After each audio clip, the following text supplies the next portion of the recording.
Caldas, do Inexorável Nerd, e eu vim para fazer a resenha do livro O Aprendiz de Assassino, da Robin Hobb. O Aprendiz de Assassino é o primeiro volume da saga do assassino, seguido por O Assassino do Rei e a Fúria do Assassino. Ele é livro do tipo fantasia medieval e conta a história de Fitz, um garoto bastardo que cresce em meia corte. Bom, ele é filho bastardo do príncipe herdeiro Cavalaria e ele é levado para a corte muito jovem pelo seu avô. Ele acaba aos cuidados de Bronco, que era um homem de confiança do príncipe Cavalaria, embora ele não tenha nenhum contato com o próprio pai. Cresce excluído da vida na corte.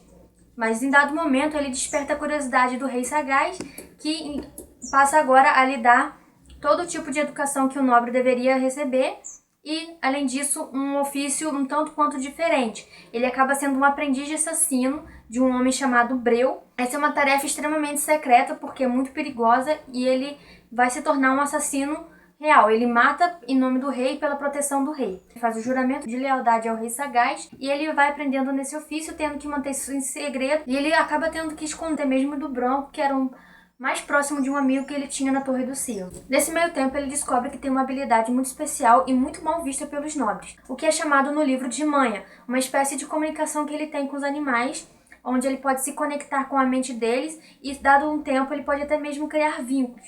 Isso é mal visto, pois pessoas que têm vínculos com os animais acabam se tornando animais. Elas perdem os hábitos humanos e cada vez mais adquirem os hábitos dos animais com os quais elas se conectaram. O Bronco, ele percebe essa habilidade no Fitz e ele, no mesmo momento, ele fala com o garoto para ele evitar qualquer tipo de contato com os animais por causa disso, porque é uma habilidade que vai colocar ele em risco. Ele já é mal visto porque é um bastardo, ainda mais agora tendo esse talento. Falando em talento, existe uma outra habilidade também que acontece na família dos visionários, da qual o rei sagaz e os seus filhos descendem. O talento é uma habilidade em que eles se conectam com a mente de outras pessoas e elas podem até influenciar pessoas que têm uma mente mais frágil. Eles usam muito isso nas guerras e em determinados momentos para evitar ataques e esse tipo de coisa. A história se passa nos Seis Ducados e os Seis Ducados estão sendo atacados pelos temíveis navios vermelhos dos Ilhéus e aqui eles enfrentam uma crise. O rei sagaz, ele tem 3 filhos, que é o príncipe herdeiro Cavalaria,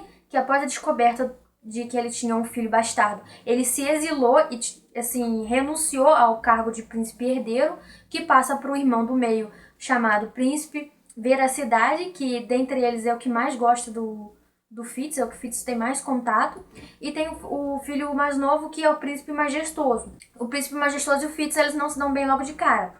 E aí eles já criam problemas. O Veracidade, agora no cargo de príncipe herdeiro, e já com a idade avançada do pai, ele acaba tomando conta dessa defesa. Conforme os ataques dos navios vermelhos estão aumentando, ele acaba tendo que usar o próprio talento para tentar proteger um pouco mais a costa. Isso desgasta muito ele, e ele acaba entrando em contato com o Fitz por causa disso, porque o Fitz, apesar de ser um bastardo, ele tem a linhagem dos visionários, e ele coloca ele dentro de um círculo de talentosos. Os círculos de talentosos eram muito utilizados antigamente e eles tentaram reviver essa cultura junto com Galeno, que era o mestre do talento dentro da Torre do Cervo. Só que o mestre Galeno também não vai com a cara do Fitz. Mais problemas pro garoto. Ele tem uma habilidade incrível de criar inimigos. Os Ilhéus, eles estavam atacando, saqueando todos os 6 ducados, mas agora eles não fazem apenas isso. Eles capturam a população das aldeias, levam para os navios e depois liberam essas pessoas, mas elas não são mais elas mesmas.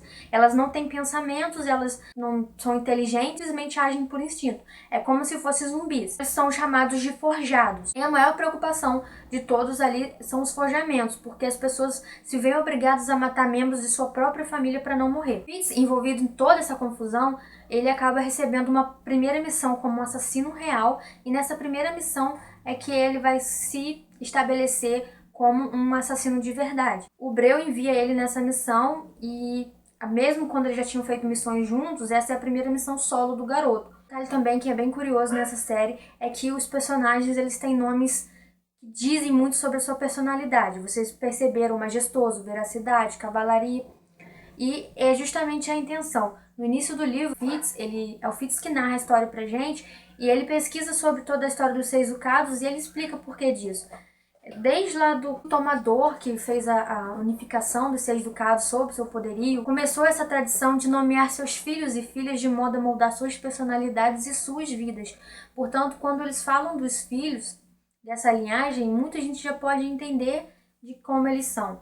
O Veracidade, por exemplo, ele é honesto, ele fala a verdade até mesmo não lhe é devido. O bacana desse livro é que ele é permeado de tradições e lendas, coisas que simplesmente acrescentam ainda mais genialidade para toda a obra da saga do assassino. Os personagens são muito bem construídos e tem um personagem muito intrigante na história, que é o Bobo. Ele é o Bobo da corte, mas ele é um Bobo diferente.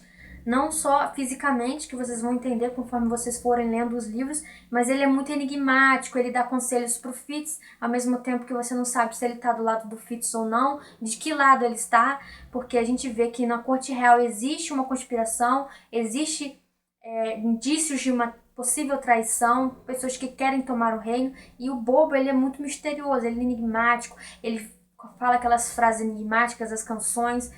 Então, assim, é um livro muito complexo, é uma leitura muito divertida, você assim, se prende demais, e a leitura é muito, muito rápida, porque a gente fala que é o pegitano, né? Você passa a página e vai passando, você não consegue largar enquanto você não termina o livro. Ele foi publicado pela editora Leia aqui no Brasil, tem 412 páginas, tem uma tradução bem adequada, eu acho, o pessoal que leu em inglês reclamou, mas eu acho que os nomes, por exemplo, Majestoso, Cavalaria, são nomes que, seguindo a tradição dos 6 ducados, deveriam ser realmente traduzidos para a gente compreender melhor. Quem tem interesse pela saga, esse aqui é o segundo volume, Sino do Rei. Ambos têm resenha no blog, eu vou deixar o link aqui embaixo. Uma saga de fantasia realmente muito, muito boa e eu recomendo muitíssimo para você que é fã de fantasia e você ainda não leu. Isso, gente, esse vídeo fica por aqui. Espero que vocês tenham gostado, recomendo a leitura. Até a próxima!